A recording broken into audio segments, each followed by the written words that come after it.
What's going on, y'all? Today we got the person who really ruined the NBA. Basically, the person who really started the super teams and all that. Let's get into it, man.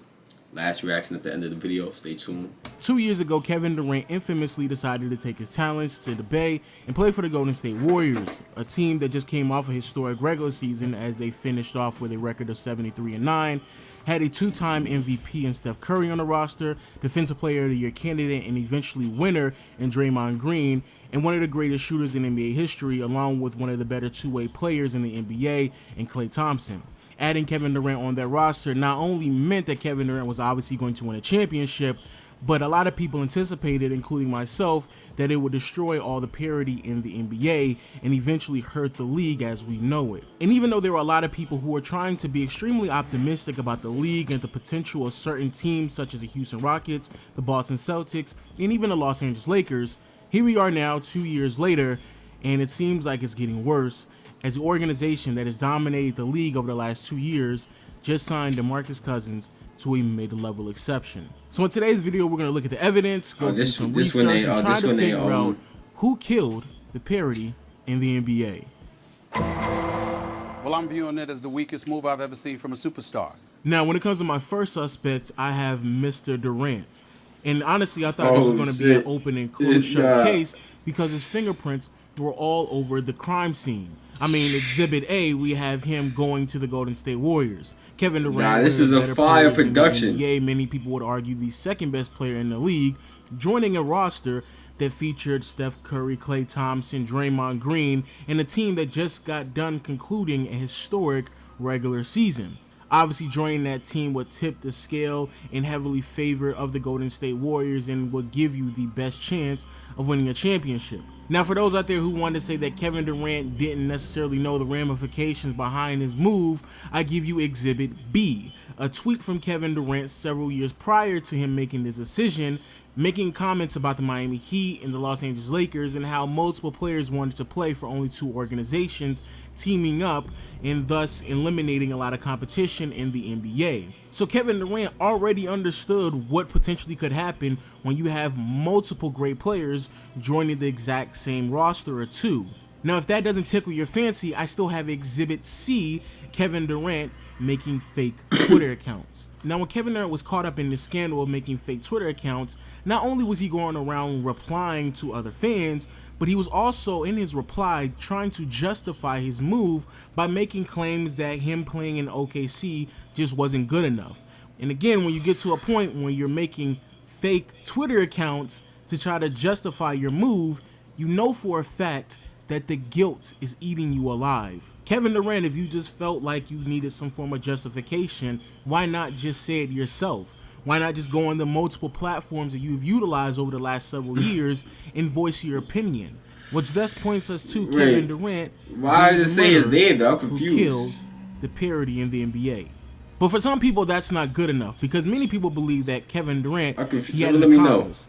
Kevin Durant isn't smart enough to do this on his own, and on top of that, Kevin Durant is only one man. The NBA was already headed into this situation, and many people will point out the fact that LeBron played just a heavy role in destroying the parity in the NBA. And personally, I wouldn't necessarily believe this until Draymond himself said this. They want to talk about super teams this, super team that. I never played on a super team. You started the super team, bro. No, I don't believe I've played for a super team. Now, when it comes to Mr. James, this is definitely a suspect that I overlooked. However, after looking at the evidence and doing a little bit more digging, I had to say he has a lot of dirt on his hands. First and foremost, as I just showed you, Exhibit A, Draymond Green referring to LeBron building a super team in Miami. But not only that, Kevin Durant himself referred to LeBron forming super teams in Miami and in Cleveland when he made the transition to go to Golden State as well. Now, why exactly is this so important, you may say? It's because it shows the level of influence that LeBron has amongst the rest of the players in the NBA. Now, let me be extremely clear here. I thoroughly understand the difference between what LeBron did and what Kevin Durant did. And I also understand that there were super teams before LeBron went to Miami. But with that being said, let's also be clear with something as well. Many people try to make it seem as if like LeBron just went to a 40-some win team when he went to Miami, when the reality is that's not completely true. LeBron knew for a fact that not only was it going to be D Wade in Miami, but it also was going to be Chris Bosh as well. And as far back as I could dig up, there was never a team that was built and concocted from the players while in their prime to join up and build a super team to raise their chances of winning a championship. And because of that, and those key components, is the similarities that we see with Kevin Durant going to the Golden State Warriors.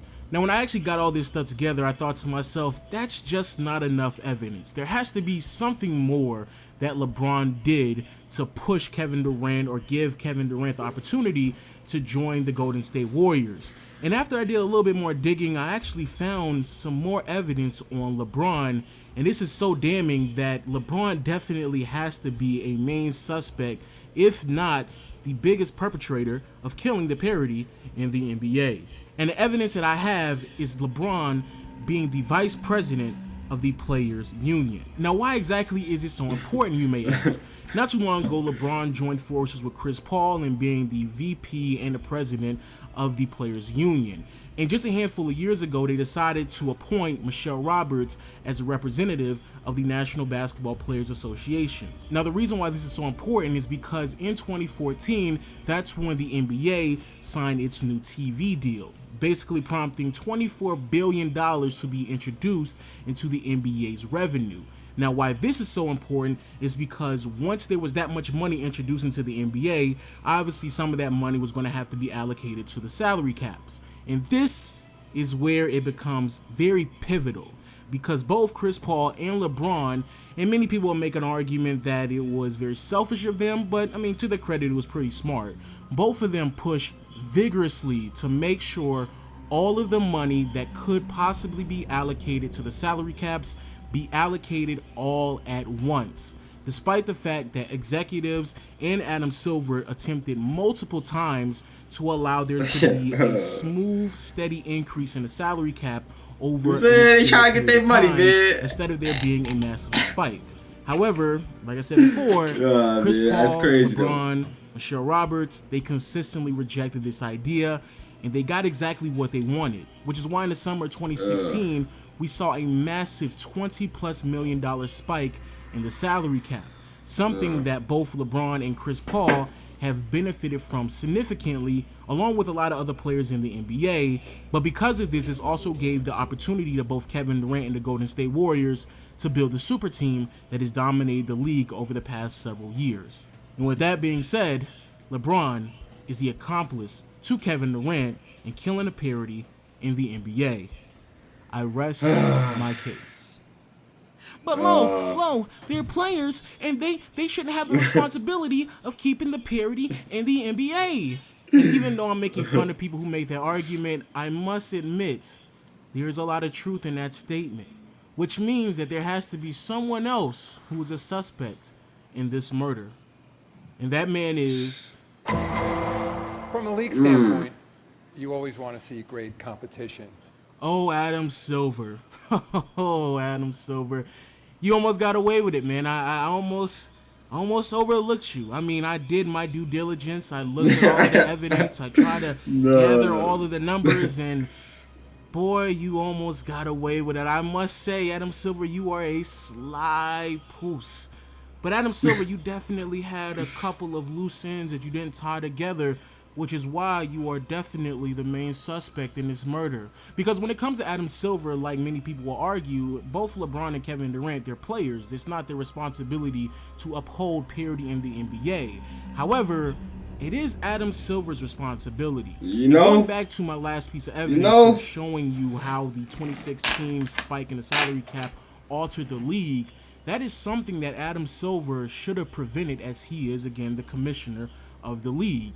So why exactly didn't it happen? And after reading multiple articles and watching multiple interviews, the only thing that I could come up with, and Adam Silver has said this himself, most importantly, the competitive issues. And I think creating a system that allows every team I'd say, equality of an equal opportunity to compete. What?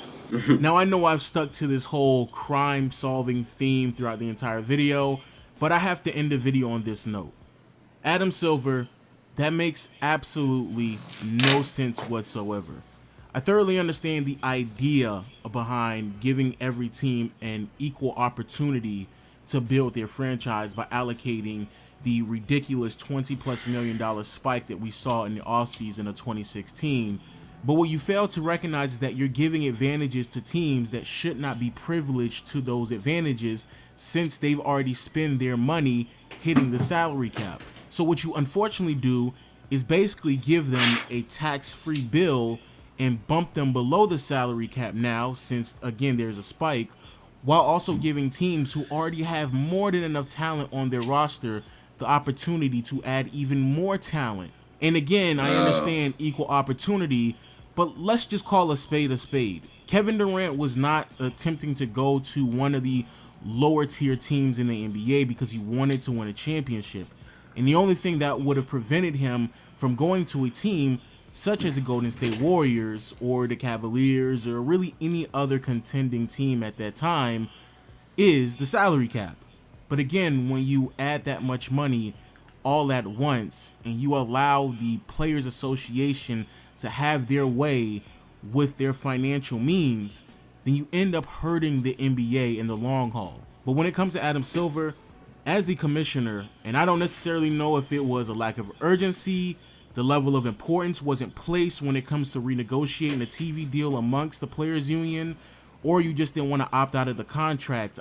Quite frankly, I'm not completely sure on what it is, because the excuse that you gave just doesn't come across as valid. But Adam Silver should definitely receive the lion's share of the blame when it comes to the construction of the Golden State Warriors team that has been destroying and dominating the NBA over the last 3. And that's the end of this one, y'all. You know what I'm saying? It's not LeBron's fault. It's not. It's not. It is that guy's fault. You know? Or probably that guy for y'all, right? Yeah, probably over there. But if you guys enjoyed, let me know in the comments how y'all feel about this, who y'all think is the reason for this. Click on that last reaction as well. And I'm out of here, man.